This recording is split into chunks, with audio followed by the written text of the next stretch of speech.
누가복음 4장 31절에서 44절입니다. 누가복음 4장 31절에서 44절 한 절씩 저와 여러분이 교도하시고 마지막 절은 함께 읽겠습니다. 갈릴리의 가버나움 동네에 내려오사 안식일에 가르치시매 그들이 그 가르치심을 듣더니 이는 그 말씀이 권위가 있음이로라.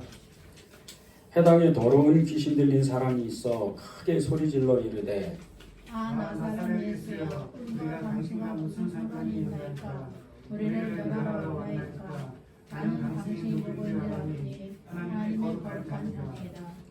예수께서 꾸짖어 이르시되 잠잠하고 그 사람에게서 나오라 하시니 귀신이 그 사람을 무리 중에 넘어뜨리고 나오되 그 사람은 상하지 아니한지라. 다 놀라서 말하여 이르되 이 어떠한 말씀이고 권위와 능력으로 더러운 귀신을 명하며 나가는도다 하더라. 이에 예수의 소문이 그 근처 사방에 퍼지니라. 예수께서 일어나 회당에서 나가사 시몬의 집에 들어가시니 시몬의 장모가 중한 열병을 앓고 있는지라. 사람들이 그를 위하여 예수께 보니 예수께서 가까이 서서 열병을 꾸짖으신데 병이 떠나고 여자가 곧 일어나 그들에게 수종되니라. 해질 무렵에 사람들이 온갖 병자들을 데리고 나오매 예수께서 이들이 그의 손을 얹으사 고치시니 여러 사람에게서 귀신들이 나가며 소리질러 이르되 당신은 하나님의 아들이니이다. 예수께서 꾸짖으사 그들이 말함을 허락하지 아니하시니 이는 자기를 그리스도인 줄 알미로라. 날이 밝음에 예수께서 나오사 한적한 곳에 가시니 우리가 찾다가 만나서 자기들에게서 떠나시지 못하게 말하며 예수께서 이르시되 내가 다른 동네에서도 하나님의 나라 복음을 전하여야 하리니 이는 나는 이 일을 위해 보내심을 받았노라 하시고 함께 읽겠습니다. 갈릴리 여러 회당에 전도하시더라. 아멘. 우리 옆 사람에게 이렇게 인사해 주시죠. 코로나 반드시 끝납니다. 코로나 반드시 끝납니다. 네. 코로나 반드시 끝납니다. 너무 반갑고 너무 감사드리고 이렇게 예배장이 이렇게 갑자기 환해지는지 모르겠어요. 이제 코로나 반드시 끝나가지고 저희 예배당이 가득 차고 또 이제 예배당이 넘쳐가지고 의자도 더 샀고 그런 날이 올 줄 믿습니다. 사도행전 19장 11절 16절에 보면요, 바울이 이제 귀신을 쫓아내고 병을 이렇게 고치는 능력을 보고 그 제사장의 아들들이었죠. 스게와의 아들 7의 아들들이 예수님의 이름으로 명령해서 귀신 들린 사람을 이렇게 귀신을 쫓아내려고 명령을 해요. 그런데 이 명령을 들었던 귀신 들린 사람이 오히려 성질이 더 나가지고 스게와의 7 아들을 올라타고 그들을 엄청나게 괴롭히는 거예요. 그 사건이 이 사도행전 19장 11절에서 16절에 나옵니다. 이 사건을 보면서 바울은 귀신을 쫓아내고 병도 고치는데 스게와의 아들은 똑같이 예수님의 이름을 불렀는데 왜 귀신을 쫓아내지 못했을까? 우리는 정답을 이미 다 아죠? 다 알고 계시죠? 이미 정답은 바울이 믿는 예수님, 그분이 친히 일하시니까, 그분이 역사하시니까 바울을 통해서 그분이 이 귀신을 쫓아내니까 귀신이 떠나간 거고, 스게와의 스게와 제사장 스게와의 7 아들은 예수님의 이름을 불렀지만 그들이 예수님을 믿지 않아서 예수님은 일하시지 못했다는 거, 이것을 우리는 그냥 알잖아요. 그런데 이 현상을 보면서 한 가지 우리가 알아야 되는 게 있어요. 예수님을 알고 있는 사람과 믿는 사람의 차이가 있다는 거예요. 예수님을 알고 있는 것, 예수님을 믿고 있는 것, 이것의 차이가 너무나도 엄청난 차이가 있다는 거죠. 삶 속에서도 어떤 사람은 귀신을 쫓아내고 병을 고치지만 어떤 사람은 예수님을 알고 믿었다고 생각했는데, 예수님을 알았다고 생각했는데 그 삶 가운데에서는 아무런 역사가 일어나지 않는다는 겁니다. 이 이유는 이 바울과 같이 예수님을 잘 믿는 사람, 이런 사람은 자신의 삶을 전부 하나님께 드리고 예수님의 인도함을 온전히 받았다는 거예요. 그러나 이제 스게와의 아들들처럼 예수님을 알았지만 예수님을 정말로 믿지 않는 이런 사람들은 자신의 삶을 드리기도 하지만 그 마음 가운데 또 자신의 마음대로 살아보려고 하는 자기의 의지가 있다는 겁니다. 그래서 삶이 완전히 천차만별로 이렇게 달라지는 거죠. 이 두 가지 이유는 정말 예수님을 믿는 사람과 그렇지 않는 사람의 뚜렷한 증거입니다. 교회 안에도 이런 사람들이 너무나도 많습니다. 오늘 하나님께서 이 말씀 기도 제목을 주실 때 세상 사람들도 알아보는 믿음의 사람이 되십시오. 이런 마음을 주셨습니다. 세상 사람들도 알아보는 믿음의 사람이 되십시오. 여러분은 어떠세요? 여러분은 세상 사람들도, 교회 아니고요, 세상 사람들, 직장 동료나 이웃이나 이제 이웃들이나 그리고 내가 어떤 삶의 동선 안에서 만나는 이런 사람들이 당신은 예수 믿는 사람이야, 이렇게 인정을 받고 그런 사람으로 세상 사람들에게 비춰지고 그렇게 불려지세요? 어떠세요? 여러분들에게 이런 질문을 받을 때 여러분들은 그렇지 않을지라도, 여러분의 삶이 그렇지 않을지라도 여러분이 스스로 나는 그런 사람입니다 고백해야 돼요. 왜 그런지 아십니까?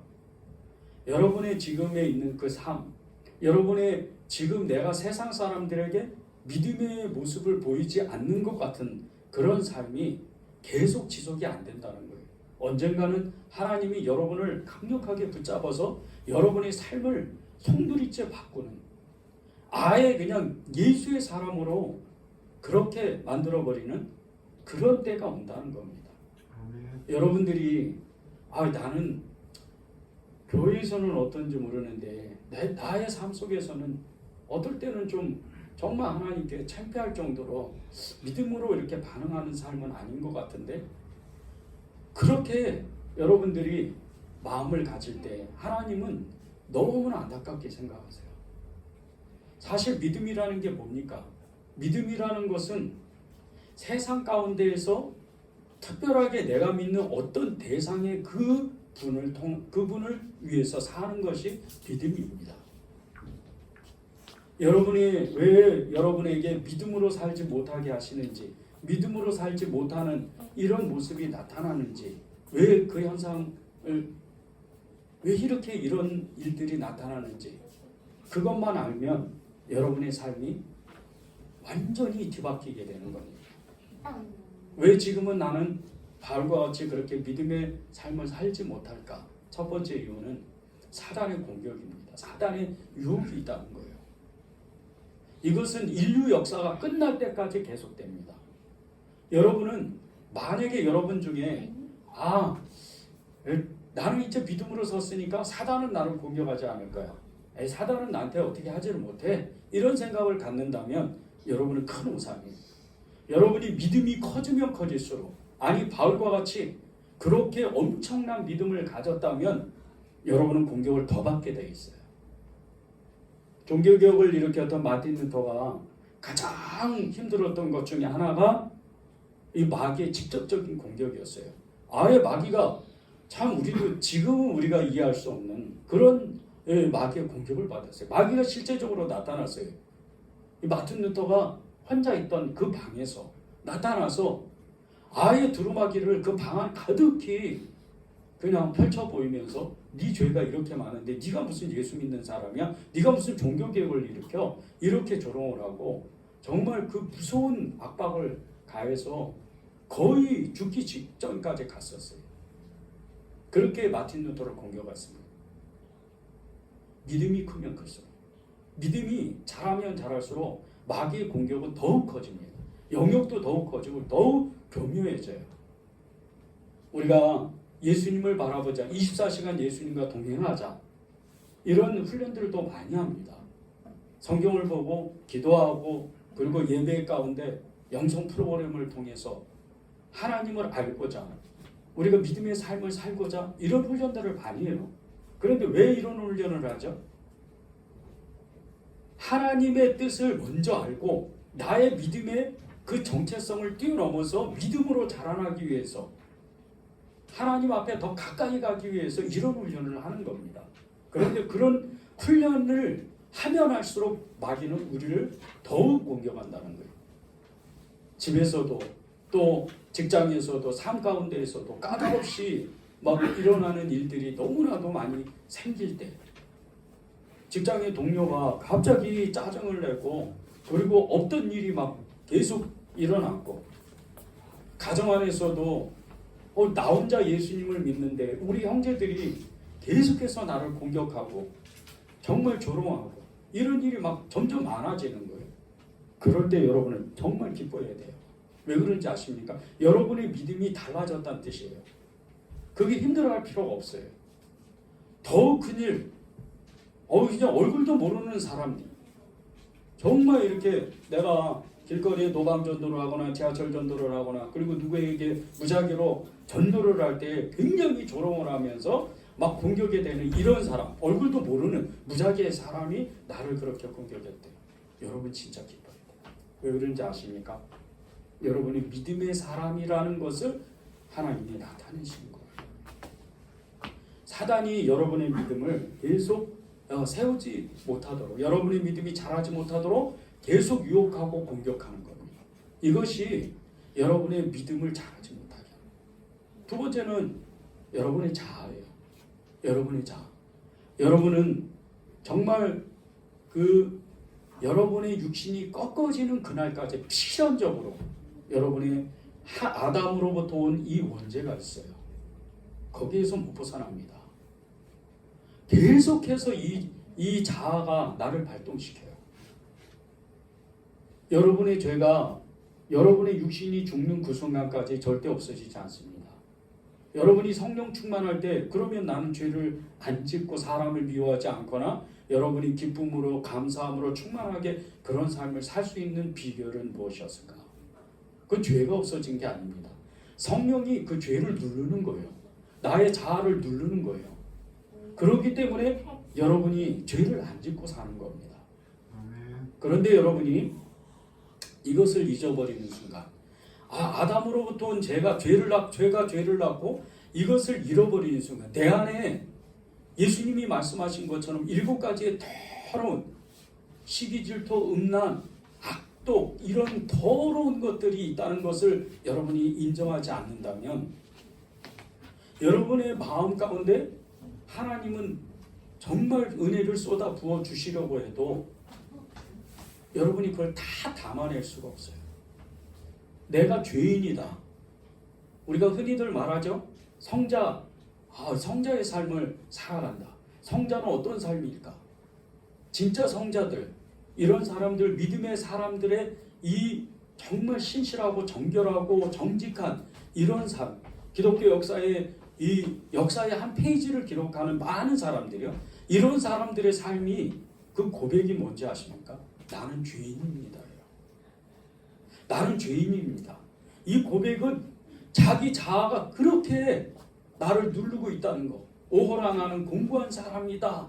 이 나의 그 죄를 고백했던 그 죄 때문에 너무나 고통스러웠던 바울의 고백과 같이 많은 사람들이 그 고백을 했기 때문에 하나님이 그를 사용하신 거예요.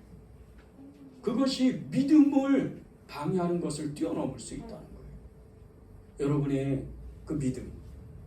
지금은 어떤 분은 내가 지금은 믿음이 좋은 사람도 있고 어떤 사람은 믿음이 떨어진 사람도 있고 교회 안에도 믿음의 차이가 천차만별이에요. 하나님을 가까이 만나는 사람이 있는가 반면에 교회 나와서 예배당에 앉아있지만 내 생각은 딴 데가 있는 그런 사람도 있습니다. 그런데 이 모든 것이 하나님의 은혜 가운데 있는 거예요. 사실은 믿음이 다 똑같을 수는 없어요. 믿음이 어떻게 다 똑같습니까? 어떤 사람은 정말 죽기를 각오하고 십자가의 복음을 나타내려고 그렇게 믿음으로 사는 사람들이 있어요. 그런데 그렇지 않는 사람도 있다는 거예요. 그런데 우리가 그런 것을 알고 세상 사람들로부터 정말 세상 사람들이 저 사람이 믿음의 사람이야. 그것을 알아볼 수 있는 그 믿음으로 살 수 있는 건 우리가 이 사단의 공격과 유혹과 나의 자아 이것을 알 때 우리는 이제 이 마귀의 공격을 어떻게 대처하는지를 우리가 알게 되는 거예요. 그 비결이 뭔지 아십니까? 아주 간단해요. 사실은 예수 그리스도 그분의 이름을 부르는 거예요. 아멘. 예수님의 이름을 부른다. 이것이 별거 아닌 것 같죠? 아이고, 뭐 예수님 이름 아무리 불러도 뭐 나의 삶은 변화가 아무것도 없는 것 같은데 그렇게 불러도 그분은 있는 것도 같고 안 계신 것도 같고 뭐 이런 마음이 들 때도 있어요. 그런데 여러분이 믿음의 성자들과 같이 정말 예수님과 동행하기로 여러분이 정말 결단하고 이분과 내가 함께 살겠다. 이분 앞에서 내가 살겠다. 이분 앞에서 내가 정말 믿음의 삶을 살겠다 결단하면 여러분의 그 예수님을 부르는 그 마음 자세가 달라집니다. 예수의 이름.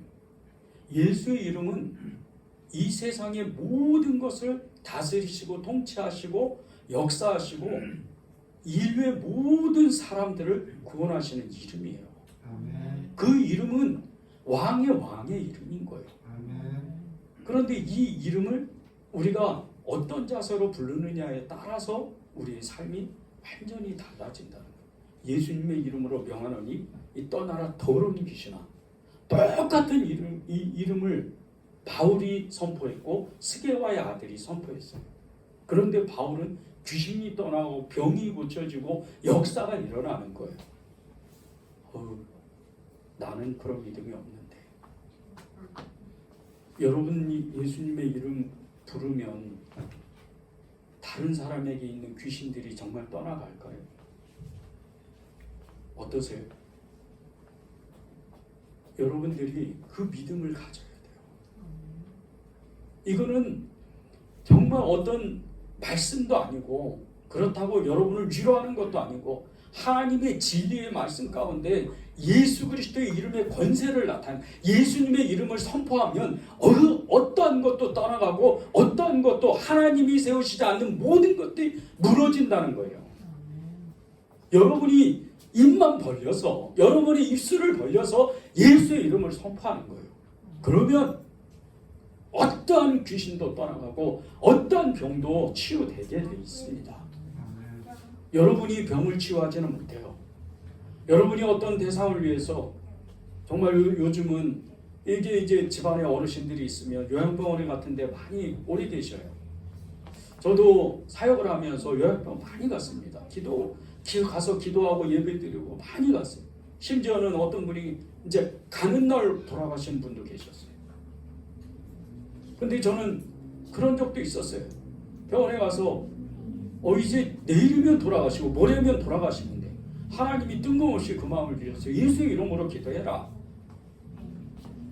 하나님, 이 권사님 천국 가야 됩니다. 그리고 기도하는데 어느 권사님은 온몸이 30몇 킬로예요. 그래서 그 침대에 4분의 1도 안 되고 몸이 다 피지도 못하고 허리도 다 구부러져 가지고 여기 이렇게 누워 있는 거예요. 근데 아멘 이러시는 거예요. 며칠이다 천국 가세요. 우리가 그걸 다 보지는 못해요. 우리가 다 그걸 느낄 수는 없어요. 믿음은 그것을 보는 거예요. 믿음이 그거예요. 예수의 이름으로 기도했을 때 이 권사님의 수십 년 동안의 그 믿음의 결정체가 그날 나타나는 거예요. 그날 고백되는 거예요. 나의 믿음이 그렇다. 너의 기도와 같이 나의 믿음이 그렇다. 예수님의 이름이 이렇게 강합니다. 여러분이 예수님의 이름으로 기도하는데 잘 먹고 잘 살고 환경이 좋아지고 그렇게 기도하면서 예수님의 이름으로 기도합니다. 물론 축복을 위해서 기도해야죠. 그런데 여러분이 궁극적으로 기도해야 되는 건 하나님 예수 잘 믿게 해주십시오. 천국 가야 됩니다. 이것을 기도할 때 때가 되면 반드시 여러분의 그 입술에서 엄청난 권능의 기도가 일어납니다. 아멘. 이것이 여러분들을 향한 하나님의 뜻이에요. 아멘.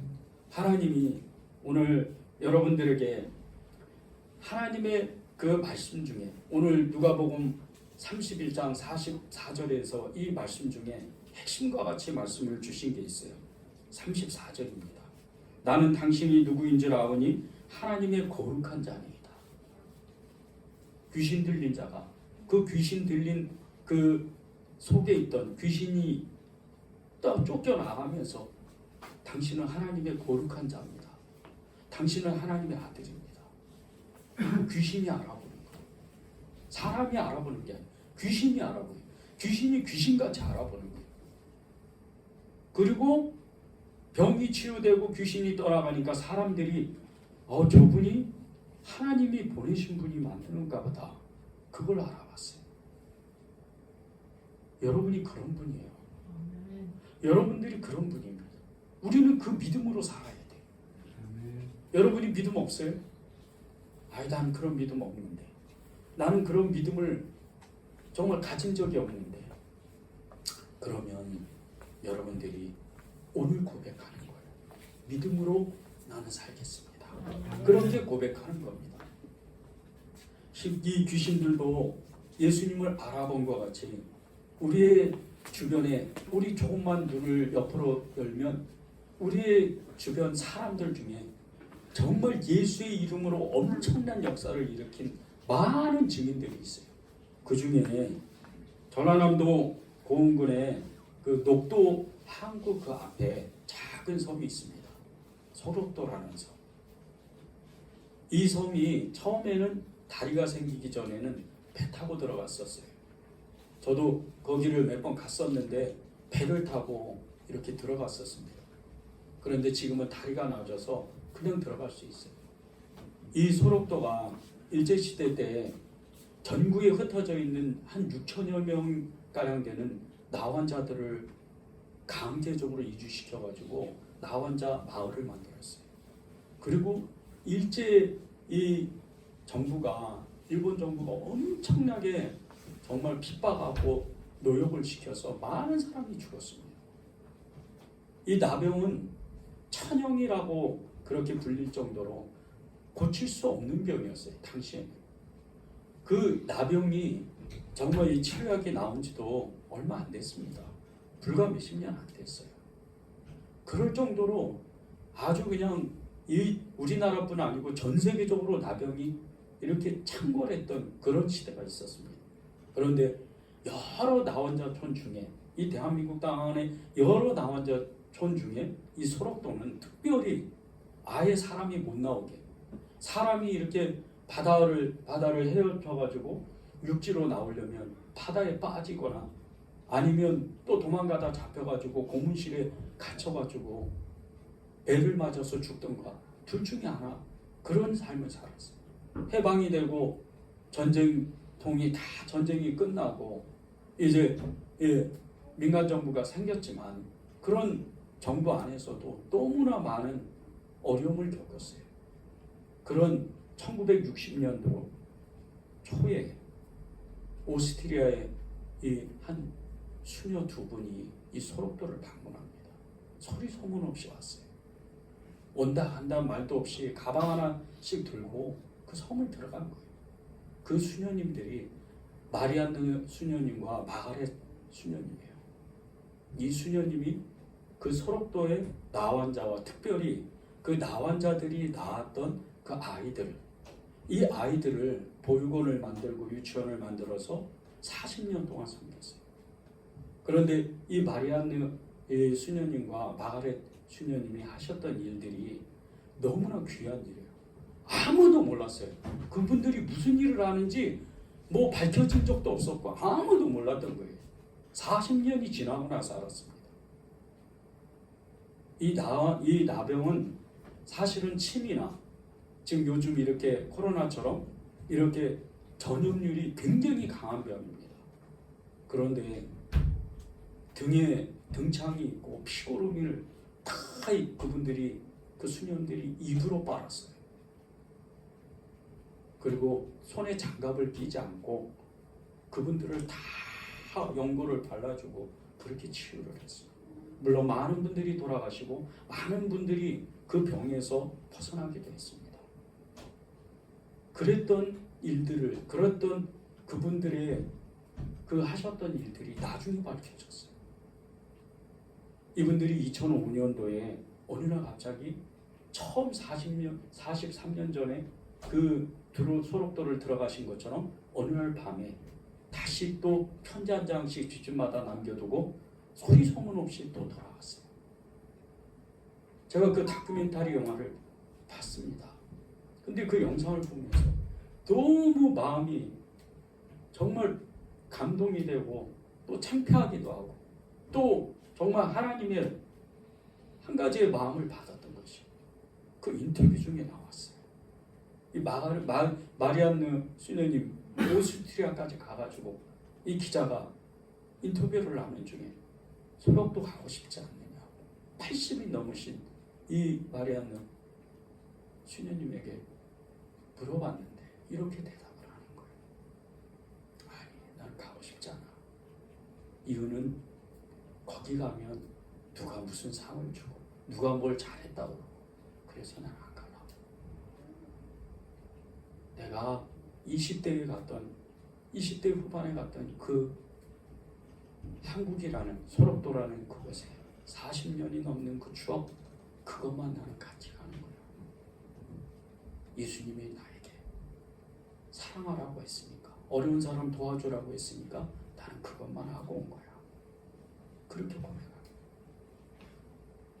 소록도에 치유가 많이 되고 어떤 분은 장로님이 되고 어떤 분은 이제 천주교를 다니고 그 성당을 다니고 그랬던 또 예수를 안 믿는 일반 시민들, 그 소록도 주민들을 인터뷰를 내용을 쭉 인터뷰를 했는데 모두가 한결같이 예수를 믿던 예수를 믿지 않던 직분을 갔던 안 갔던 믿는 사람이건 안 믿는 사람이건 다 동일하게 이렇게 고백을 하는 겁니다.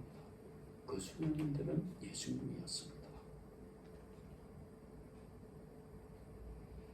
이 수녀님들은 그곳에서 그 소록도 주민들에게 예수 믿으세요 이런 말한 적 한 번도 없답니다. 그저 힘든데도 예수님이 이걸 하라고 하셨으니까 나는 이거 하다 가는 겁니다.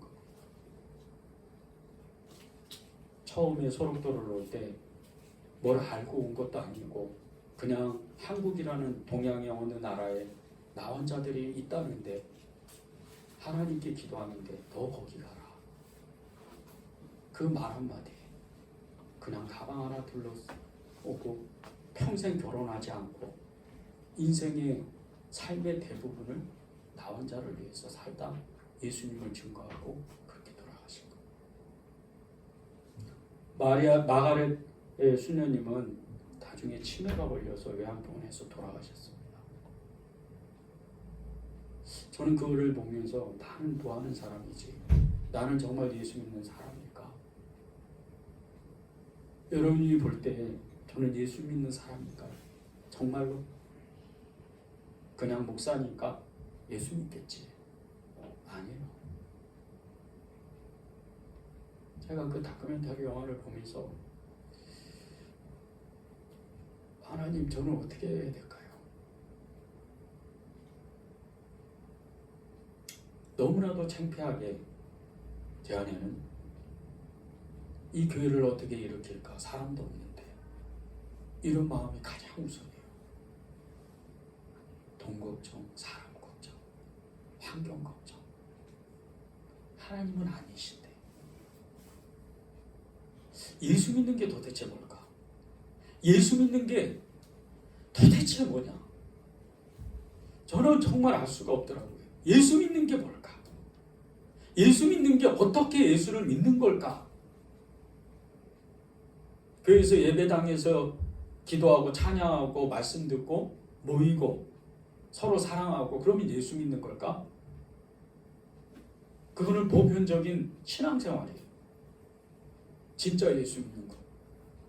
믿지 않는 사람이 저와 여러분을 보면 저 목사 예수 믿는 사람이야.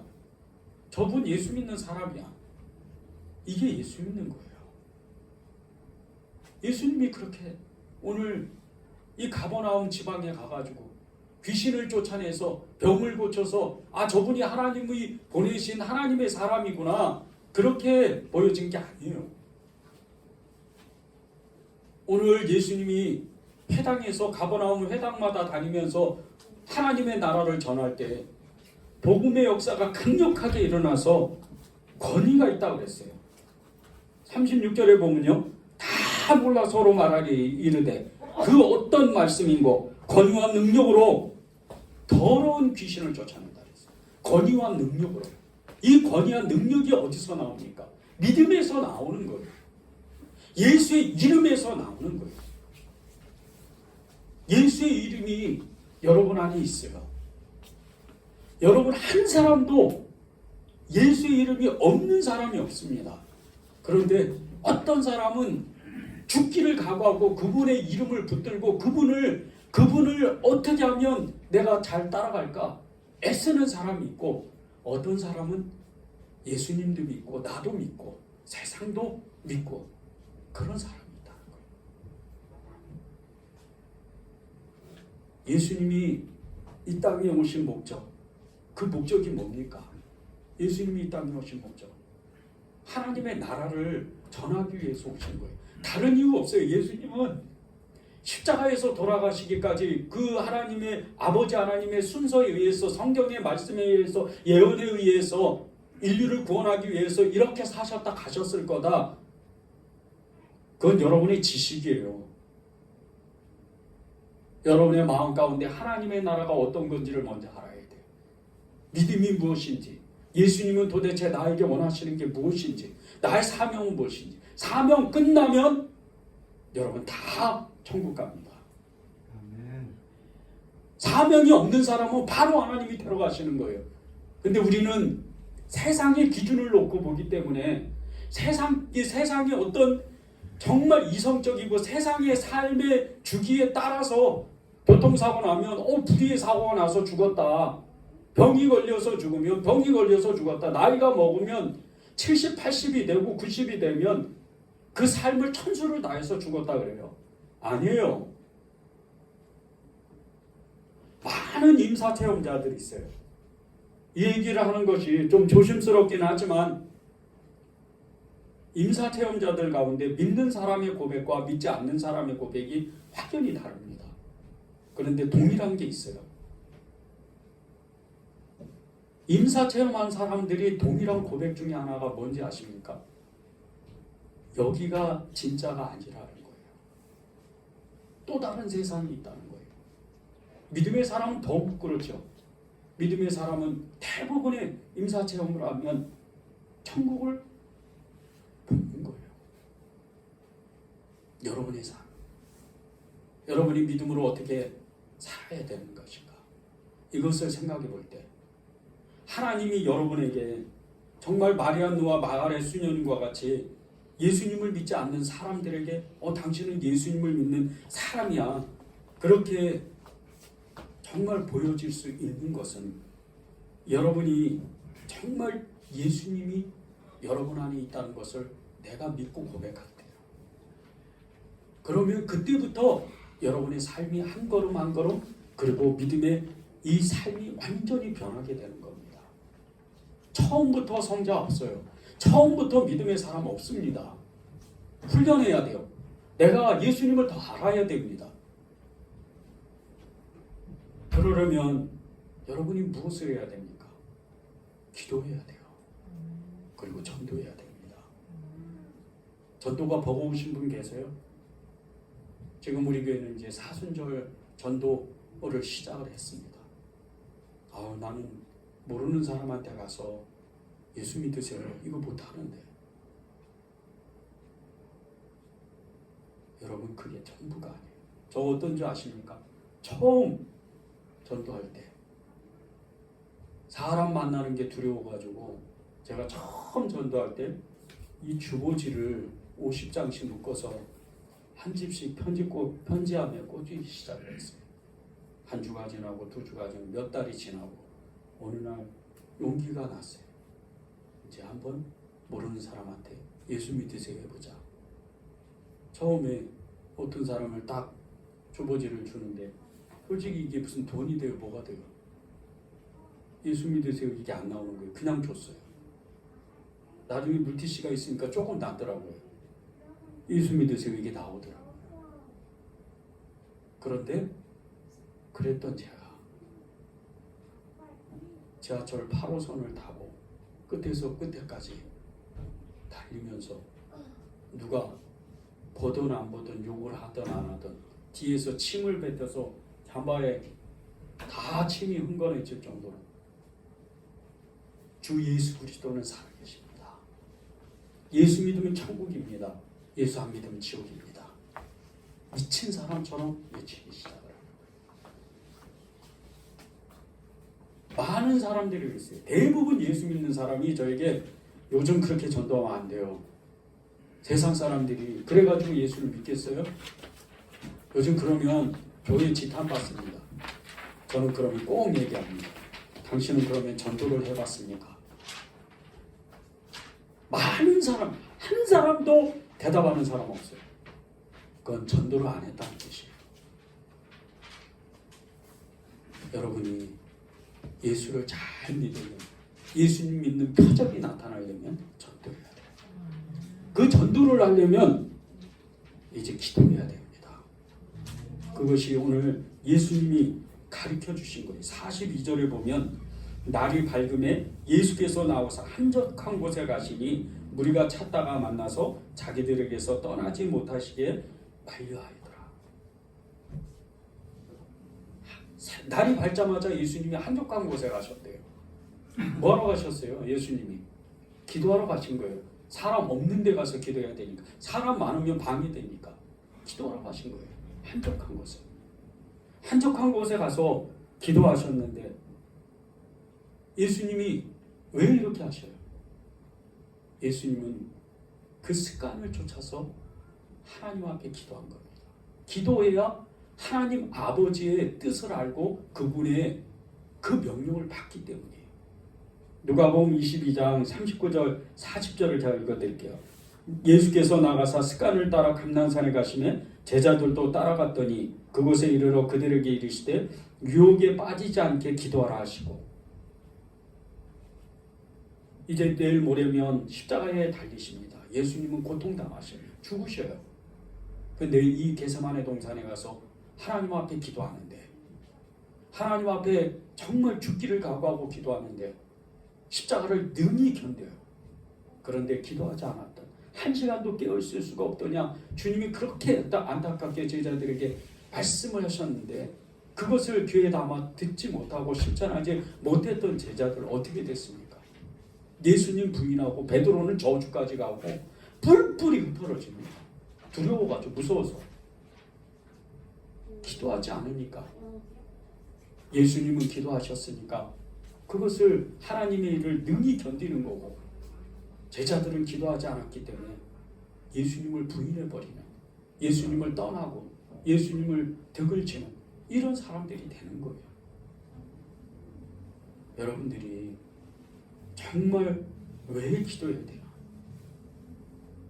어제 이제 한 집사님하고 정말 이런저런 사역을 하고 이야기를 하는데 그 집사님이 의미심장한 이야기를 하더라고요. 그 집사님이 정말 기도하고 싶은데 기도를 마음껏 하고 싶은데 부르짖어 기도하고 싶은데 어떤 경우는 기도를 좀 크게 하면 왜 이렇게 깊게 목소리가 크냐고 그런 사람도 있었다. 그런 얘기를 하시더라고요. 그분은 얼마나 기도를 많이 하고 싶어 하나님의 뜻을 알고 싶어서 기도하고 싶었겠어요. 제가 그랬어요. 우리 교회는 마음껏 기도하세요. 진짜 이 천정이 들썩들썩하게 말씀 기도도 하고 성령으로 방언 기도도 하고 정말 기도하십시오. 와글와글 시끄럽게 기도합시다. 내 마음의 소원은 이 은혜제일교회가 기도가 차고 넘치는 겁니다. 제가 처음 재작년 12월 24일 날 이 은혜절교회를 부임해가지고 처음 기도하는데 기도가 나오지를 않는 거예요. 왜 이러지? 왜 기도가 안 나오지? 그날부터 부르짖어 기도했어요. 하나님, 이 교회가 쌓이고 쌓이는 기도가 일어나야 됩니다. 교회가 부흥하는 가장 기초는요, 기도하는 겁니다. 그런데 여러분의 믿음의 삶을 일으키는 것도 기도하지 않으면 여러분 절대 믿음이 자라나지 못해요. 기도하셔야 돼요. 여러분 시간이 없으세요? 시간을 정하지 마세요. 나는 30분 기도할 거야. 1시간 기도할 거야. 그러다가 며칠 못 가면 그냥 떨어져요. 그렇게 기도 훈련은 그렇게 하는 게 아니에요. 그냥 나는 항상 어느 자리를 정하는 거예요. 그러면 이 기도방 같은 거를 만약에 지금 코로나 때문에 지금 교회 올 수 없는 상황이잖아요. 그러면 여러분 집에서 작은 골방을 하나 만드세요. 방이 없으세요? 베란다 가서 하세요. 아니면 정말 화장실에서라도 한 30분씩 20분씩 앉아서 묵상만 해도 돼요. 기도만. 그게 기도인 겁니다. 기도방을 나만의 공간을 만드는 거예요. 그게 여러분의 기도가 이제 점점 자라나고 능력이 생기고 권능의 기도가 됩니다. 기도는 왕도가 없어요. 기도를 잘한다. 기도를 뭐 엄청나게 능력 있게 한다. 이런 거 없어요. 말씀 모르는 분, 말씀을 내가 제대로 모르고 요절을 잘 외우지 못하는 분, 그냥 기도하세요. 아니면 성경을 읽으세요. 그러면 어떤 순간에 내가 읽었던 성경이 갑자기 떠올라요. 그게 말씀 기도예요. 다른 거 없어요. 유창하지 않아도 돼요. 하나님 저 기도합니다. 시작합니다. 도와주세요. 이게 기도예요. 그러면 여러분에게 하나님의 믿음이 들어가기 시작합니다. 세상 사람들도 알아보는 믿음의 사람이 되는 것. 이것은 기도로부터 시작되는 거예요. 기도하면 말씀 보고 싶죠. 기도하면 예배드리고 싶죠. 기도하면 전도하고 싶죠. 기도하면 이제 성도들, 형제 자매들이 그리워지는 거예요. 내가 전화해봐야지. 뭐하고 있나? 기도하면 하나님의 뜻이 여러분에게 임하는 겁니다. 그래서 예수님께서 제자들에게도 주기도문을 가르쳐 주신 거예요. 성도의 사명이 이 기도 가운데 일어납니다. 근데 그 기도가 일어나기 시작하면 예수님께서 오늘 말씀하신 것 같이 많은 사람들은 기적과 이적과 표적을 보면서 자신들의 이 지도자로 삼으려고 했지만 예수님은 그게 아니라고 했어요. 한적한 곳에 나가서 기도하니까 내가 이 땅에 하나님 아버지로부터 보내심을 받은 것은 전도하기 위해서 그 사명 때문에 이 땅에 온 것이다. 그리고 전도하러 가세요. 뿌리치고. 그런데 여러분은 어떤 분은 여러분 중에 정말 기도하면 강권적으로 전도하라고 하는 분이 있는가 하면 너는 기도만 해. 그런 사람도 있다는 거예요. 그러면 여러분들은 그냥 기도만 하는 거예요. 전도도 그냥 하는 게 아닙니다. 기도 중에 하나님이 여러분에게 마음을 주셔야 돼요. 그게 전도하는 방법이에요. 저희 장인어른께서 재작년 1월 달에 소천을 하셨어요. 90이 넘으셨는데 정말 건강하셨습니다. 너무 건강하시게 지내셨어요. 근데 갑자기 그냥 몸이 아프시더니 너무나 급박한 시간 가운데 정말 이 건강이 악화돼 버리시더라고요. 하나님이 주신 마음이 있어서 저희 아내하고 급하게 전주를 내려갔어요. 그리고 병원에서 복음을 전했습니다. 그런데 너무나 정말 하나님의 크신 은혜의 역사로 잃어버렸던 수십 년 동안 저희 장인어른이 집사님이세요. 그런데 교회를 안 다니셨어요. 잃어버렸던 그 믿음을 회복하셨어요. 그리고 한 달여 동안 투병을 하시면서 정말 얼마나 많은 가족이 있겠어요. 그 자손들이 있겠어요. 오는 사람마다 그냥 다 알아보시는 거예요. 너는 예수 믿으니까 됐고 예수 안 믿으면 너 예수 믿어야 돼. 한 달 동안 그러시고 소천하셨어요. 저는 그 장면을 보고 장례를 치르면서 사명이 끝나면 하나님은 데려가시는 게 맞구나. 사명이 끝나면 하나님이 진짜 데려가시는구나. 나이가 먹고 병원이 중에서 데려가시는 게 아니구나. 사명이 끝나면 하나님이 데려가시는 거예요. 수십 년 동안 잃어버렸던 본인의 사명, 자신의 사명을 그 병원 생활 중에 찾아오는 그 자손들에게, 자녀들에게 복음을 전하시고 가신 거예요. 여러분들이 기도하면 여러분들에게 사명을 주십니다. 그 사명은 기도하는 사명이요, 그리고 전도하는 사명이에요. 여러분들이 이것을 위해서 정말 마음을 다잡고 결단하고 그렇게 기도하기를 결단하셔야 돼요. 제가 성경 몇 구절을 읽어드리겠습니다. 요한복음 14장 12절이에요. 내가 진실로 진실로 너희에게 이르노니 나를 믿는 자는 내가 하는 일을 그도 할 것이요 또한 그보다 큰 일을 하리니. 마가복음 9장 23절입니다. 예수께서 이르시되 할 수 있거든이 무슨 말이냐, 믿는 자에게는 능치 못하는 일이 없느니라. 마가복음 16장 17절 18절입니다. 믿는 자에게는 이런 표적이 따르리니 곧 그들이 내 이름으로 귀신을 쫓아내며 새 방언을 말하며 뱀을 집어올리며 무슨 독을 마실지라도 해를 받지 아니하며 병든 사람에게 손을 얹은즉 나으니라 하시더라. 아멘. 이 말씀 구절들을 우리가 보면, 이 믿음의 구절들을 보면 우리의 마음이 뜨거워집니다. 왜 그런지 아세요? 여러분 안에 계신 그 성령님 예수님 때문이에요. 엄청나게 뜨거워지는 믿음의 역사가 일어나는 거예요. 그런데 이 믿음의 역사를 계속 지속할 수 있는 건 기도해야 돼요. 말씀을 들었으면 기도하는 겁니다. 이 믿음을 잃지 않기 위해서. 그러면 실제적으로 여러분에게 그 말씀 그대로 여러분의 삶 가운데 나타나는, 예수의 이름으로 명하노니 이 더러운 사탄아 떠나라.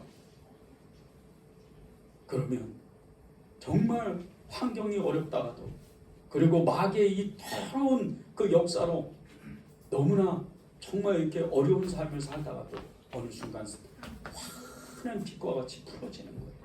아멘. 그렇게 됩니다. 이 믿음의 역사가 어떻게 일어나는지 아십니까?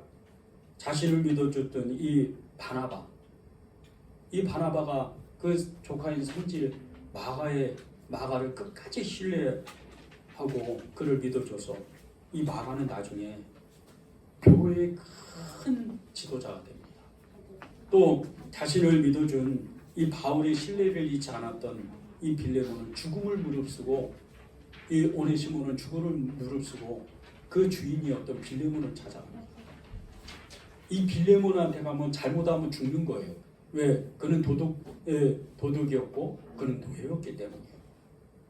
그런데 그 믿음의 발걸음, 그 자신을 그렇게 사랑하고 믿어줬던 이 바울의 신뢰를 가지고 죽기를 각오하고 찾아가서 빌레몬에게 용서를 빌고 그는 끝내 나중에 그도 교회의 지도자가 돼요. 또 엄청난 저주의 이 말을 예수님께 퍼붓었던 베드로가 어떻게 됐어요? 끊임없이 사랑하고 그를 신뢰하고 믿어줬던 예수님의 그 사랑을 받았다. 이 베드로는 나중에 거꾸로 십자가에 못 박히면서까지 죽기를 각오하고 순종하고 충성하는 정말 대사도가 됩니다. 이런 사람들이 왜 이런 믿음의 사람들이 되겠어요? 믿음이에요, 믿음. 세상 사람들도 알아보는 믿음의 사람이 되려면 여러분이 정말 기도해야 돼요. 그런 믿음의 사람이 돼야 되는 거예요. 그러려면 여러분들이 정말 시간을 정해서 기도하십시오. 그리고 여러분들이 그 기도에 더해서 꼭 어떤 전도 대상자를 놓고 기도하세요. 그러면 때가 되면 반드시 그 사람이 나를 통해서든지 다른 사람을 통해서든지 하나님의 정말 기적과 같은 역사적인 자연적인 역사로 그 사람이 예수를 온전히 믿는다고 여러분 앞에서 고백할 거예요. 그게 믿음의 능력입니다. 그런 일주일이 되기를 정말 간절히 축원합니다.